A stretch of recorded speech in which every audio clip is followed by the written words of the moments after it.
వీర వదనోత్తత రుధిర పూర సత్యాగ్రహ దీక్షాబల అరుణాతరుణ కరుణాకర మన పిఠాపురి రాజగారు.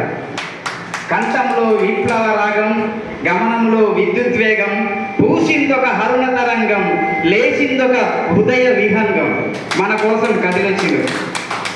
దీనహీన ప్రక్షిప్తత, సప్తదాత పరిపూర్ణత, దుర్బల జీవనదాత, తేజోజ్వల మైమండిత. ఈ కవిత సారు గురించి చెప్తే రాసినండి. దీంతో పాటు కొన్ని తెలంగాణ గీతాలు వినిపించాలనుకుంటున్నాం.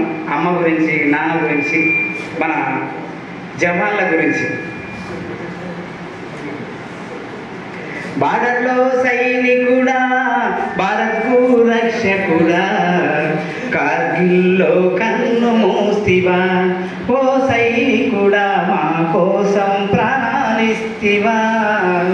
వందే మాతరం అన్న మన నినాదమే, టైగరు హిల్ కొండలల్లో సింహనాదమే.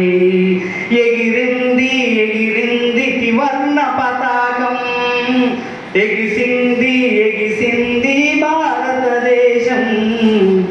బార్డర్లో సైనికుడా, భారత్కు రక్షకుడా, కార్గిల్లో కన్ను మూస్తివా, మా సైనికుడా మా కోసం ప్రాణాలిస్తివా. ఈ పాట మన బార్డర్లో చనిపోయిన, మన కోసం చనిపోయిన మురళీ నాయక్ గారికి అంకితం చేస్తూ మా కవుల తరఫున ధన్యవాదాలు చేస్తున్నాం. ఇంకో సార్థ ప్రతిలో ఉంటాయి, ప్రతి మనిషిలో ఉంటాయి. కాకోపిక బకం చేయ కర్ణంచే కుంభకర్ణ పరశ్రియ అంటే ఇది మంత్రాలు ఎక్కువ ఉంది, మంత్రం కాదు. కాకిలాగా అరవడం, కోకిలాగా వరడం, నెమల్లాగా ఎగరడం, బకాసురులాగా తినడం, కుంభకర్ణులాగా నిద్రపోవడం. పరశ్రియ అంటే స్త్రీల మీద మోజు, దాన కర్ణ అంటే దాన ధర్మాలు చేయడం. అంటే ప్రతి మనిషిలో ఉంటుంది.